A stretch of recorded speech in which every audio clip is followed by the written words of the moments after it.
Bom dia, igreja. Bom dia. Queridos, nós vamos continuar a exposição da carta de Paulo aos Efésios. Então, eu peço que você abra a sua Bíblia em Efésios capítulo 5.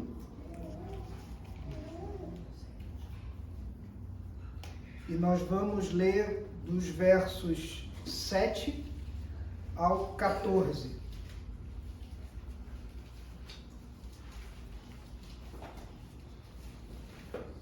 Efésios capítulo 5, nós lemos do 7 ao 14, todos encontraram? Amém. Amém. Amém. Diz assim a palavra do Senhor: portanto, não participem daquilo que eles fazem, porque no passado vocês eram trevas, mas agora são luz no Senhor. Vivam como filhos da luz, porque o fruto da luz consiste em toda bondade, justiça e verdade, tratando de descobrir o que é agradável ao Senhor. E não sejam cúmplices nas obras infrutíferas das trevas. Pelo contrário, tratem de reprová-las, pois aquilo que eles fazem em segredo é vergonhoso até mencionar. Mas todas as coisas, quando reprovadas pela luz, se tornam manifestas, porque tudo o que se manifesta é luz. Por isso é que se diz: desperte, você que está dormindo. Levante-se dentre os mortos e Cristo o iluminará. Amém? Amém. Vamos orar mais uma vez? Feche os teus olhos. Senhor Deus, nós te damos graças, Pai, por tua palavra. Te damos graças pelo privilégio de poder lê-la, explicá-la e compreendê-la. Te damos graças pelo privilégio desse culto, do culto público, onde podemos cantar louvores ao teu nome e te dirigir orações, Pai. Te pedimos que o teu Espírito Santo continue a operar entre nós, que a exposição da tua palavra traga luz aos nossos corações. Em nome de Jesus que nós oramos. Amém. Amém. Queridos, nós vamos tratar hoje de um ponto muito importante, muito interessante e muito atual para a gente, que é como nós, cristãos, devemos nos comportar diante da maneira de viver dos descrentes. E Paulo continua, nós já vimos desde o final do capítulo 4, que Paulo vem naquele contraste de coisas que nós não devemos fazer e coisas que nós devemos fazer. E aqui não é diferente, ele vai continuar com esses contrastes, mas ele vai dar uma direção muito específica para nós. Por que esse assunto é tão importante? Por que ele é tão atual? Porque nós vivemos numa sociedade onde nós cristãos somos a minoria, né? E uma sociedade que tem outra ética, outra moral, outros valores completamente diferentes, opostos aos nossos. Por exemplo, você pode ter no teu trabalho pessoas que pensam completamente diferente de você com relação a determinados procedimentos. Eles têm outra ética, outros valores, e eles estão muitas vezes dispostos a fazer coisas que talvez você não concordaria. Na escola, na faculdade, você está cercado de colegas, amigos, professores, que também tem uma outra visão do que é certo e do que é errado. No bairro onde você mora, seu vizinho, ou no prédio onde a gente mora, você tem que conviver com pessoas que não têm os mesmos valores que você tem.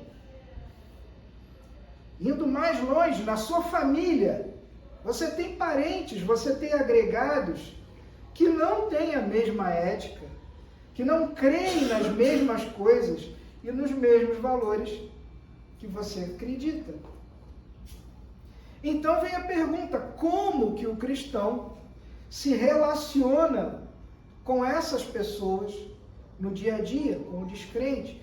Qual deve ser a sua posição, a minha posição, diante da atitude que essas pessoas tomam, e que às vezes, ou muitas vezes, essas atitudes são claramente opostas à palavra do Senhor.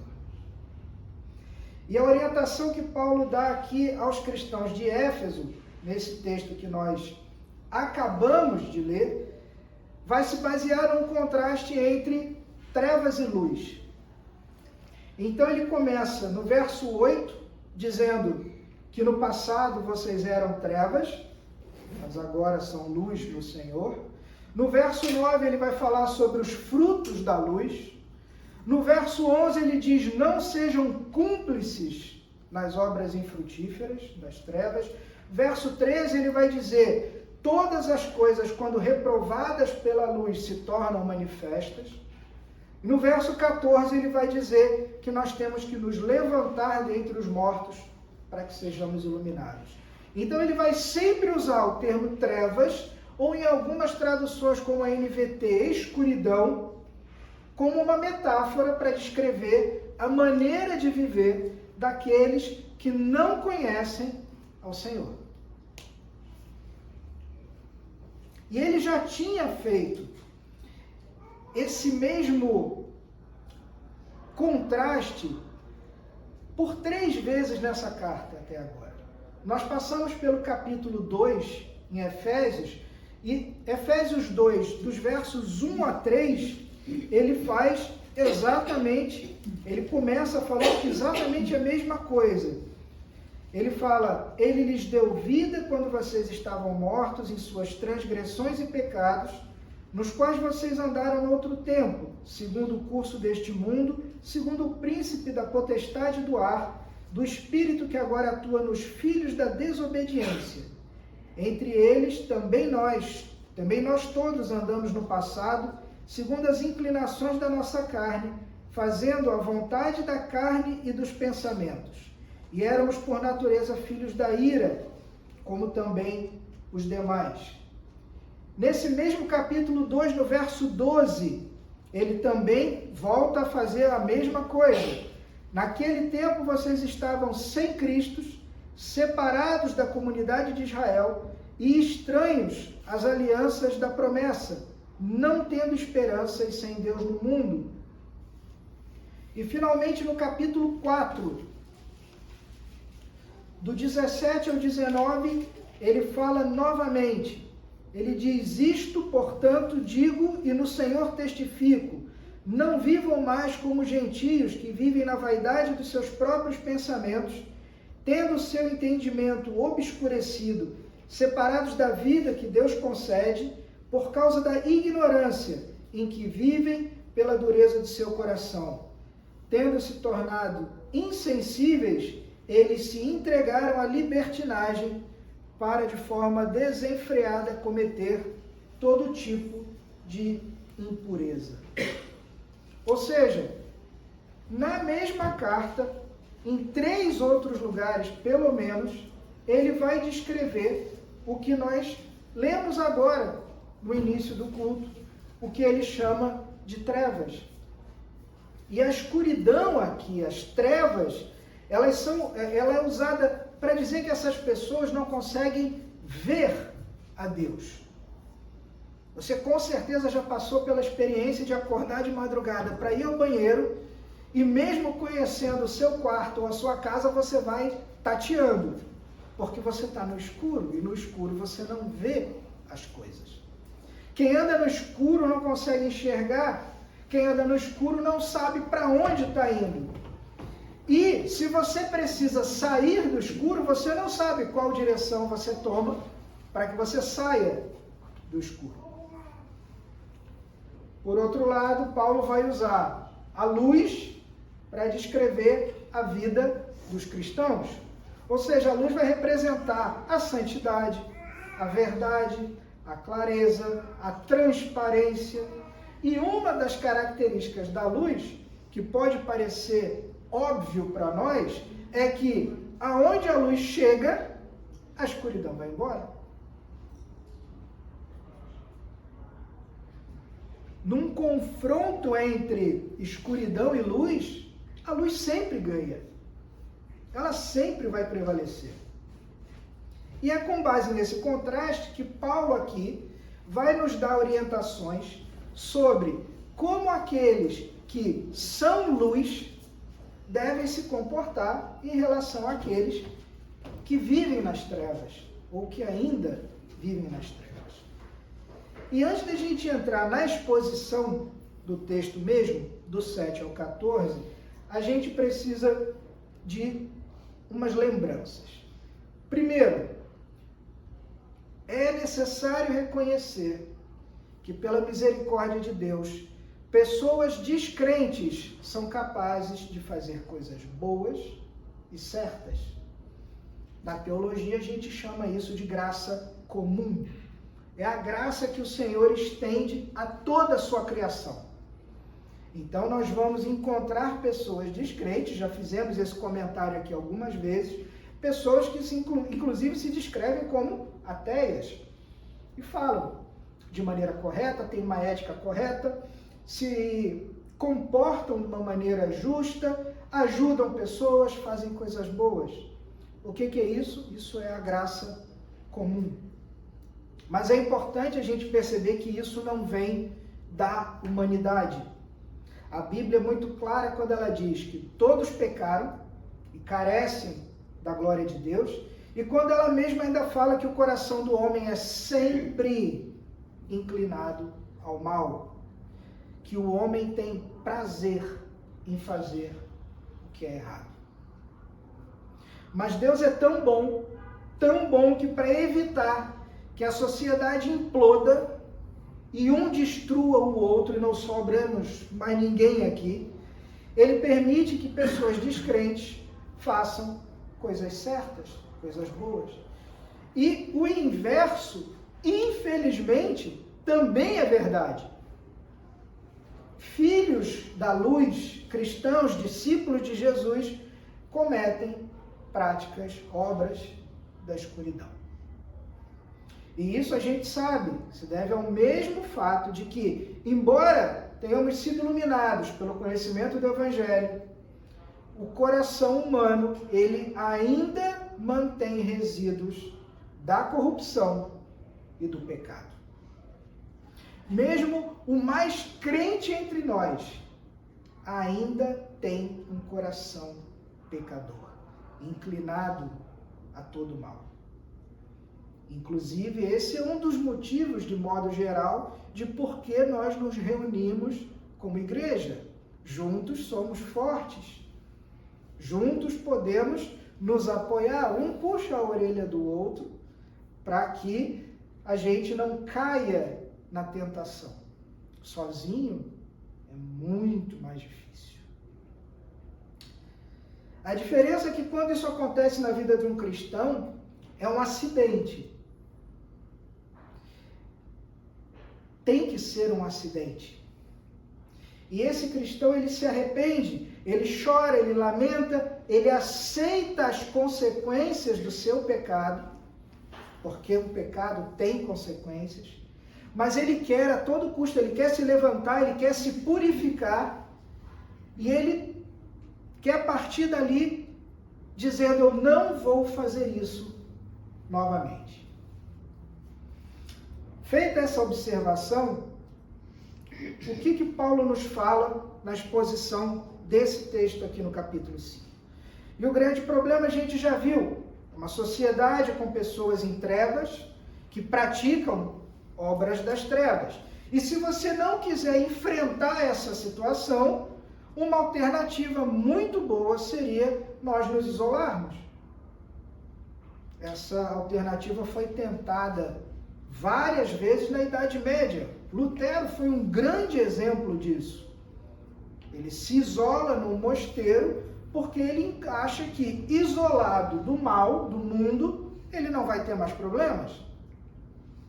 O problema é que quando você chega lá, você descobre que o problema continua. Porque o problema está no coração do homem, está no seu coração. Então não vai adiantar se isolar. Então a gente precisa enfrentar a situação. E enfrentar uma situação de maneira bíblica, sem achismos.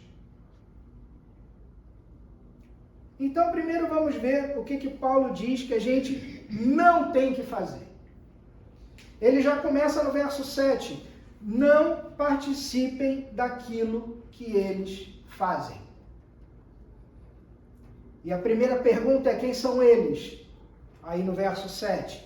Bom, aqueles que ele menciona no verso 6. Se você voltar ao verso 6, você vai ver: não se deixem enganar com palavras vazias, porque a ira de Deus vem sobre os filhos da desobediência por causa dessas coisas. Aí vem o 7. Portanto, não participem daquilo que eles fazem, ou seja, daquilo que os filhos da desobediência fazem, que são os mesmos filhos das trevas, pessoas que não conhecem ao Senhor. Paulo está dizendo: não participem daquilo. Ah, Rodrigo, então o que é o aquilo? É só voltar ao verso 3 e 4, um pouquinho mais acima. Verso 3, imoralidade sexual, toda impureza e avareza, talvez ganância na sua tradução. Verso 4, linguagem grosseira, coisas tolas e indecentes, pois isso não convém. Ou melhor ainda na NVT, histórias obscenas, conversas tolas e piadas vulgares. Por isso, voltamos ao verso 7, não participem daquilo que eles fazem. Isso não significa, de maneira nenhuma, que nós não podemos mais ter contato com as pessoas que são descrentes. Não, de maneira alguma. Acabamos de dizer que a gente não vai se isolar. Na maior parte do tempo, as pessoas descrentes estão fazendo as mesmas coisas que nós estamos fazendo. Elas estão trabalhando para ganhar o pão, elas estão dirigindo seus carros para algum lugar, elas estão fazendo compras, estudando. Mas em algum momento, as obras das trevas vão surgir. E aí Paulo diz: não participem com eles. E a razão que Paulo nos dá está no verso 8. Paulo diz: porque no passado vocês eram trevas. Ou seja, antes, querido, você não conhecia a Deus. Você andava pela sua própria ética, pelo seu achismo, pela sua moral. Para você, assim como para a maioria das pessoas no mundo, a verdade é relativa. Você tem a sua verdade e eu tenho a minha verdade. Mas agora você tem a presença do Espírito Santo no seu coração. Você foi salvo pelo sacrifício de Cristo na cruz. E isso precisa gerar uma mudança na sua vida. Você não pode mais ser como era antes, que é o que Paulo vem falando desde o início do capítulo 4. Agora você é filho da luz e deve andar como filho da luz. Tá, mas como o filho da luz anda? Verso 9. O fruto da luz consiste em toda bondade, justiça e verdade. Ou seja, seja bondoso, justo e verdadeiro o tempo todo. Se em alguma situação, alguma coisa ficar comprometida, você não participa. E é o que ele está dizendo no verso 10. Tratando de descobrir o que é agradável ao Senhor. Ou em algumas traduções, provando o que é agradável ao Senhor. Descobrir aquilo que agrada ao Senhor e fazer aquilo que agrada ao Senhor. E aqui pode parecer que Paulo está falando aqui de uma regra geral, mas a gente precisa de sabedoria para desenvolver isso na prática do dia a dia. Em situações diferentes e em contextos diferentes. Não existe uma resposta que cubra todas as situações.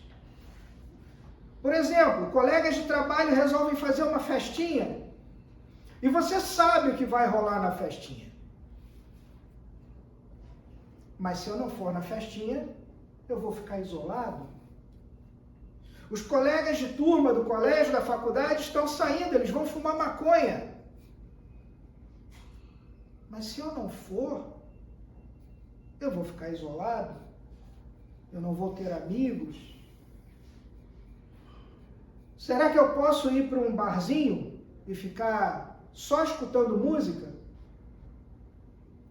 Não interessa o que o pessoal está fazendo lá. Se eles estão se pegando, se eles estão se drogando, não interessa. Eu só estou lá por causa da música. Eu posso ou eu não posso? São muitas situações. E é exatamente para cada uma dessas situações que você tem que descobrir e praticar aquilo que é agradável ao Senhor. E essa precisa ser a sua regra. Isso não vale só para os jovens, principalmente para os jovens, mas a todos nós, com certeza. Não é o que te agrada. Não é o que você tem vontade de fazer. Não é o que te dá prazer. É o que agrada ao Senhor. Porque o Senhor é que é a luz. Foi o Senhor que nos tirou das trevas. Foi o Senhor que morreu por nós na cruz. O Senhor é o nosso referencial quando nós estivermos nos relacionando com os crentes. Aliás, Ele é nosso referencial para tudo, mas especificamente do que estamos falando no relacionamento com descrentes. Descobre aquilo que agrada a Deus e pratica. Essa é a orientação. E Paulo vai continuar na mesma linha no verso 11. E não sejam cúmplices nas obras infrutíferas das trevas. E aqui você pode dizer, Rodrigo, ele está falando a mesma coisa, porque ele já disse não participe, agora ele está dizendo não seja cúmplice. Mas ser cúmplice, no sentido jurídico da coisa, no sentido penal, é alguém que contribui de uma forma secundária para a realização do crime de outro. Num sentido geral, cúmplice é alguém que pratica com o outro a realização de alguma coisa. E aí pode ser um sócio, um parceiro, um colaborador. A lista de todas as situações que a gente pode imaginar em que um crente pode se sentir tentado ou pressionado a se tornar cúmplice na prática do mal, ela é infinita. Não tem como listar tudo aqui. Pode ser na forma de um convite que alguém te fez. Pode ser através de uma pressão, alguém está te pressionando para que você faça algo. Através de um medo, uma ameaça. Pode ser através do oferecimento de uma vantagem. Pode ser algo que você seja convidado a praticar. Pode ser algo que alguém te incentive. Pode ser algo que você apoie, que você concorde, consuma. Ou pode ser um convite a que você fique calado. A orientação de Paulo é: não participe em nenhuma medida dessas obras. E olha que interessante, você percebe que no verso 9, Paulo fala sobre o fruto da luz. Mas ele diz no verso 11 que as obras das trevas são infrutíferas. Para que uma planta produza fruto, ela precisa de luz. Se a gente trancar uma planta em completa escuridão, ela morre. E as obras das trevas funcionam da mesma maneira. Elas podem dar prazer passageiro. Sim, podem. Mas o salário do pecado é a morte. E é Deus quem garante que vai ser dessa maneira. Então, o que eu preciso fazer? E aqui, Paulo nos deixa uma passagem extremamente profunda e extremamente complexa. Os comentaristas aqui, eles brigam bastante para tentar extrair o sentido exato do que Paulo quer dizer, porque vai parecer que agora do 11 ao 14, tudo que Paulo escreve pode ser interpretado de duas maneiras diferentes. E quando a gente pensa em como tentar trazer isso para a prática da vida no dia a dia, nós trememos e tememos. Mas em linhas gerais, do verso 11 até o 14, Paulo vai dar 4 direções práticas para nós. E a primeira direção prática que ele dá é a reprovação. Está no verso 11. Não sejam cúmplices nas obras infrutíferas das trevas, pelo contrário, tratem de reprová-las. Então, em vez de ser cúmplice, você tem que reprovar.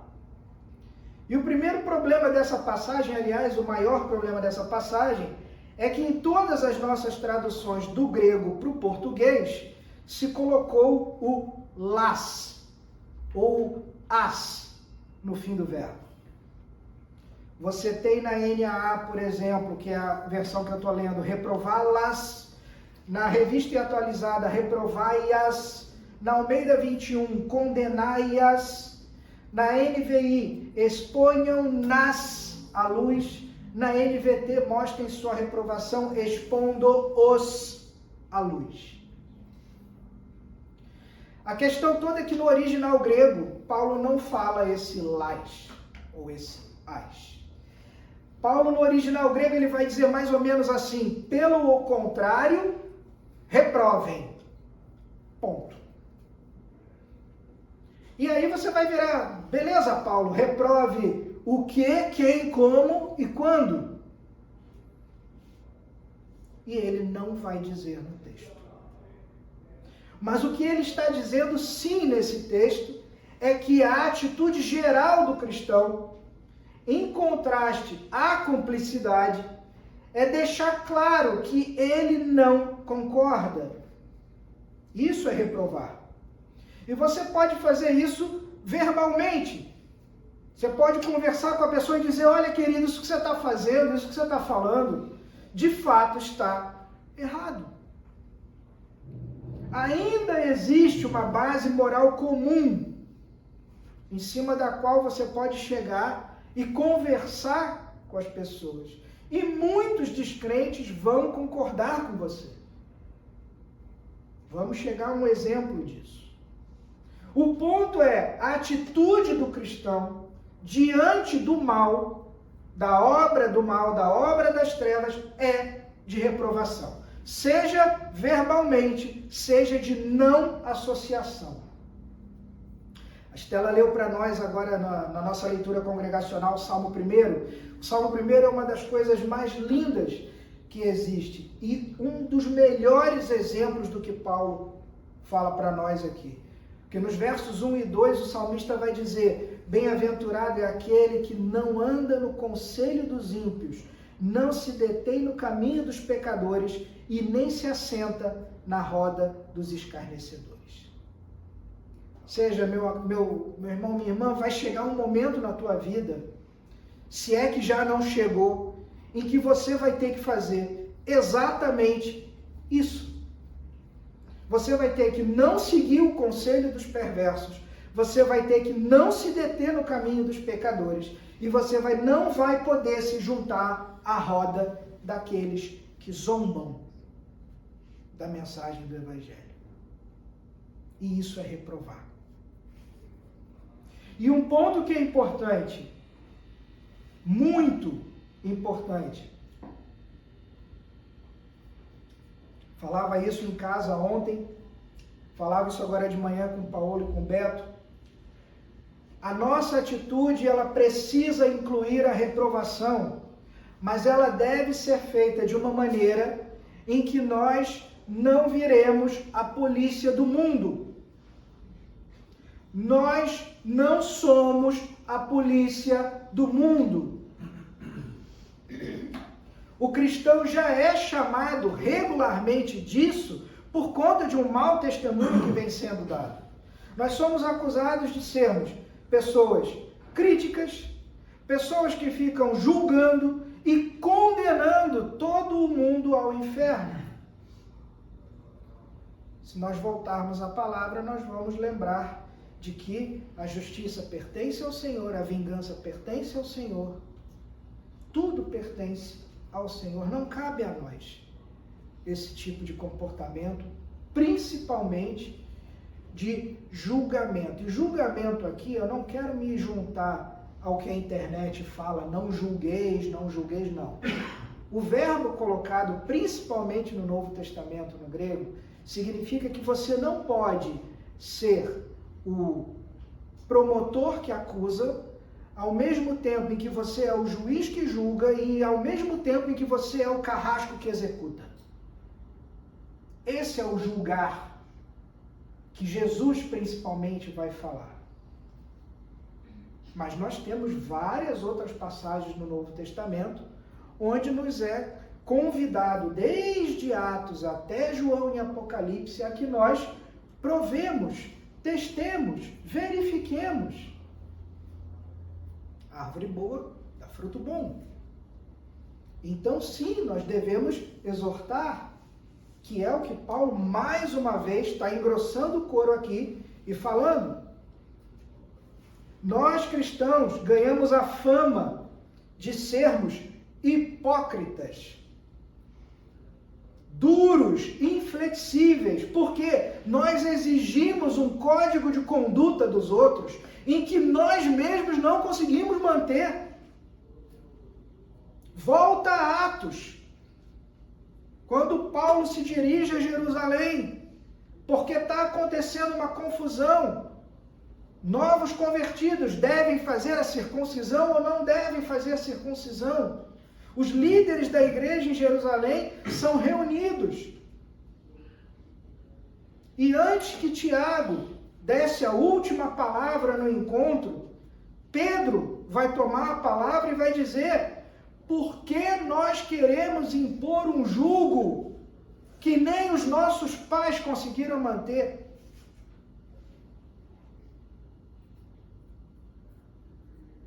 É por isso que quando um de nós cai, a gente aparece na internet, na televisão, em todo lugar. Porque passamos muito tempo condenando as pessoas ao inferno como se nós fôssemos perfeitos. Mas o pecado mora no nosso coração. E parece que aí existe um prazer especial de Satanás quando um de nós cai, porque aí as luzes vêm para a gente. Então, não podemos ser hipócritas. Não podemos exigir dos outros um comportamento em que nós não conseguimos manter. Mas precisamos não ser cúmplices e expor as obras do mal. Então, como fazemos isso? Precisamos encontrar o tempo e a melhor maneira de dizer com sabedoria. Segunda direção que Paulo nos dá: nem mencionar. Verso 12. Aquilo que eles fazem em segredo é vergonhoso até de ser mencionado. Ou seja, essas coisas não deveriam estar nas nossas conversas, no nosso Facebook, na nossa rede social, no nosso Instagram. Se não for para reprovar, querido, não comente.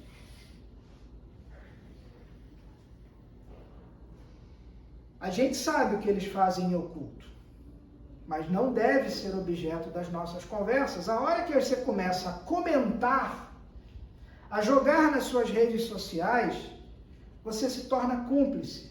Você já viu a historinha do irmãozinho que tira a foto da moça que entra na igreja quase sem roupa e posta na rede social? E aí você pergunta: meu irmão, por que você tirou a foto? Não, porque eu quero mostrar. Viu que absurdo que a moça vem vestida dessa maneira para a igreja? Sim, mas por que você não chamou uma outra irmã e pediu que a irmã exortasse ela? Por que tirar uma foto? Por que postar na rede social? Você se tornou cúmplice. E Paulo está dizendo, não sejam cúmplices. A maneira de fazer tem que ser diferente. Terceira direção prática que Paulo nos dá, trazer para a luz. E essa é a mais complicada de todas as passagens que nós temos aqui do 11 ao 14. Nós temos que trazer a público aquilo que é feito em oculto. No verso 13, todas as coisas, quando reprovadas pela luz, se tornam manifestas, porque tudo o que se manifesta é luz. O que Paulo está querendo dizer aqui? A interpretação menos complicada e a mais provável, ainda nessa linha que nós temos, de como o cristão deve se relacionar com os descrentes, Paulo está se referindo ao dever que nós cristãos temos de expor publicamente as obras das trevas. É uma coisa que a igreja precisa fazer. Expor aquilo que eles fazem oculto. Dizer, olha, isso que está sendo feito, isso que está sendo divulgado, isso que está sendo comentado, orquestrado, estas são obras das trevas. Isso é errado. Essas obras têm consequências.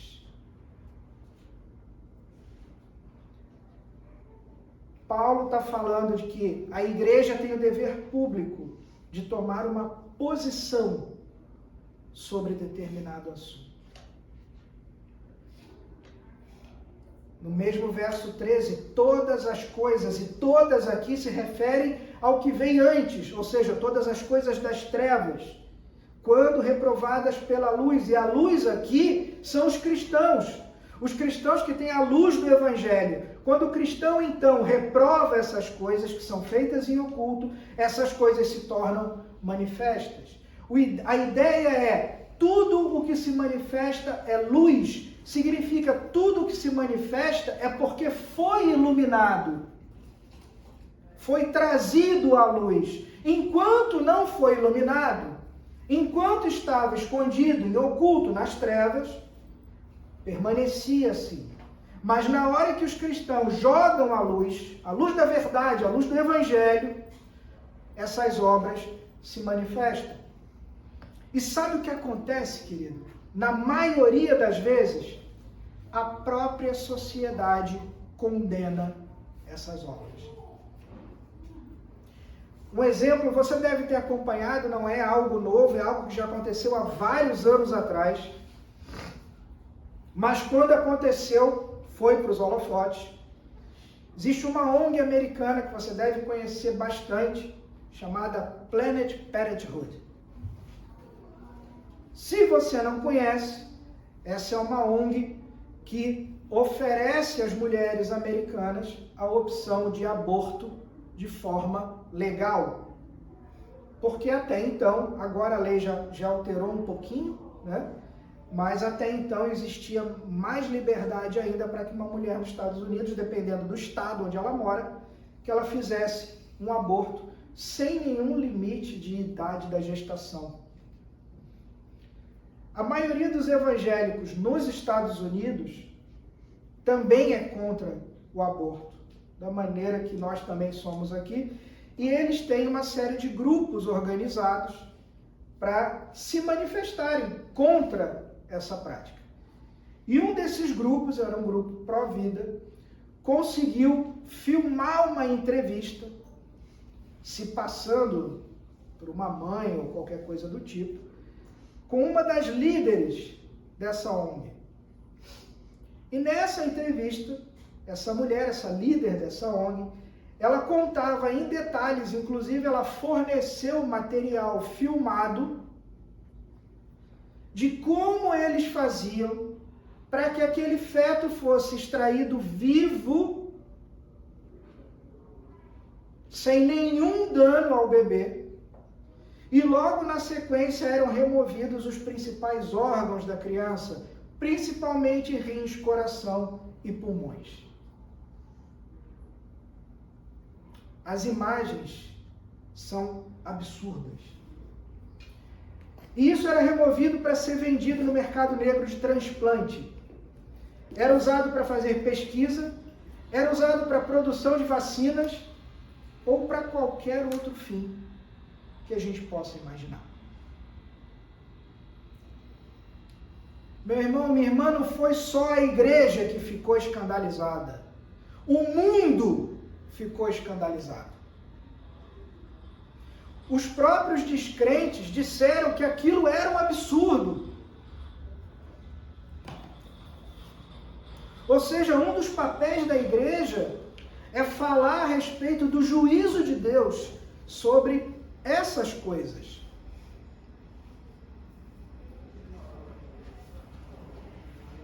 Eles acham que estão escondidos da luz de Deus, porque eles fazem em oculto. Mas é a luz do Evangelho, através da igreja, a igreja é o instrumento que faz a luz do Evangelho brilhar na sociedade. Quarta direção prática, nós precisamos de uma igreja viva. Verso 14, desperte você que está dormindo, levante-se dentre os mortos e Cristo o iluminará. Paulo está aqui fazendo um apelo à igreja, dizendo que a igreja precisa se levantar dentre os mortos. Ela tem que parar de ser cúmplice, muitas vezes participante das obras das trevas, para receber a luz de Cristo. Paulo termina esse trechinho com esse avivamento, esse apelo ao avivamento espiritual. E aí a primeira pergunta que me vem é: por que nós estamos dormindo entre os mortos? Nós estamos dormindo no meio dos mortos como se nada disso nos incomodasse.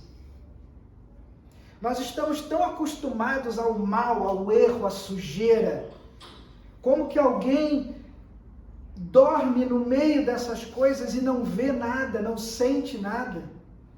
Parece que às vezes as pessoas estão dentro da igreja, dormindo no meio de mortos, parece que tudo continua a mesma coisa. A exortação de Paulo é essa, que a gente se levante do meio dos mortos e Cristo vai nos iluminar, nós vamos receber a luz de Cristo. Vamos receber, como ele já vem falando do início do capítulo 4, poder e plenitude do Espírito Santo, para que a gente possa viver como cristãos verdadeiros no meio de uma sociedade corrompida, uma sociedade em trevas. E muita gente ora por avivamento.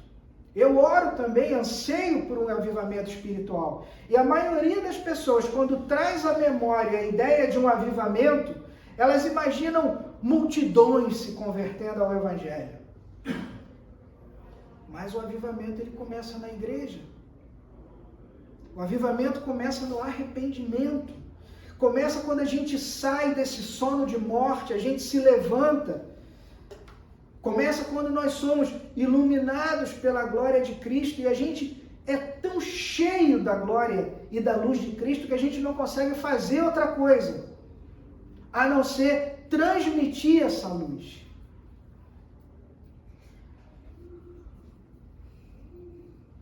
Através da verdade do Evangelho.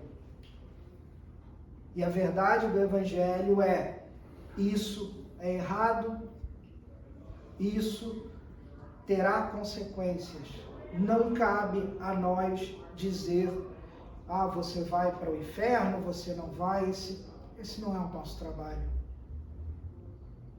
Verso 9, o fruto da luz é bondade, justiça e verdade. Só assim a igreja vai fazer a diferença.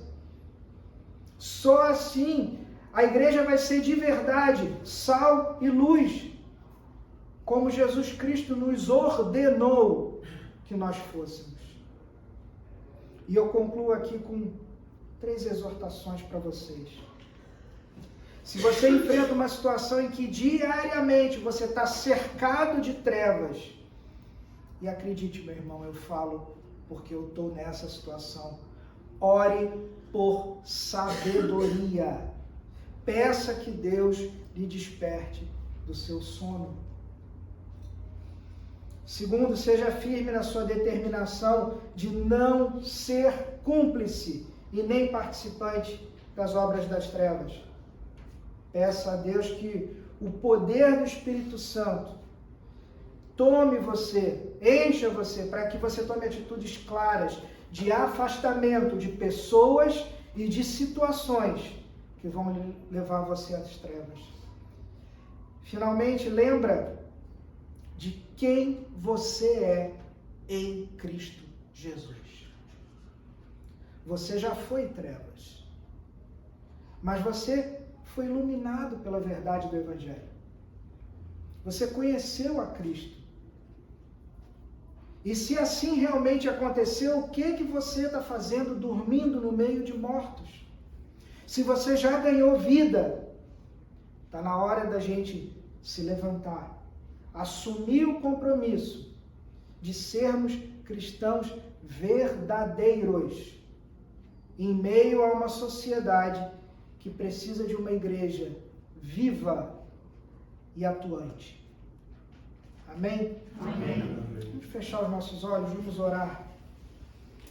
Senhor Deus Todo-Poderoso, nós te agradecemos, Pai, pela Tua palavra, pela Tua mensagem. Te agradecemos, Senhor, porque temos a liberdade, Pai, de proclamá-la, pedindo que o Teu Espírito Santo mova, Pai. Cuide, acesse o coração de cada um de nós, que nós sejamos realmente sal e luz, Pai. Que nós sejamos realmente cristãos dispostos a nos levantarmos de entre os mortos e brilharmos à luz do Evangelho, sempre com sabedoria. Que o nosso testemunho, Senhor, seja um testemunho sábio. Que não sejamos, Pai, como muitos têm sido, pessoas que têm dado mau testemunho do Teu Evangelho, da Tua Igreja. Que nós não venhamos a aumentar o número daqueles que têm se tornado quase como uma paródia quando nos declaramos como cristãos evangélicos, Pai. Nos ajuda, Senhor, no nosso dia a dia, porque vivemos no meio de uma sociedade em trevas, somos o tempo todo convidados a participar, que tenhamos força, Pai, tenhamos a iluminação do Teu Espírito Santo para que sejamos fortes, nos lembremos da Tua palavra, da Tua direção para que isso não aconteça. Essa é a nossa oração e nós a fazemos no nome do Senhor Jesus Cristo. Amém. Amém. Amém.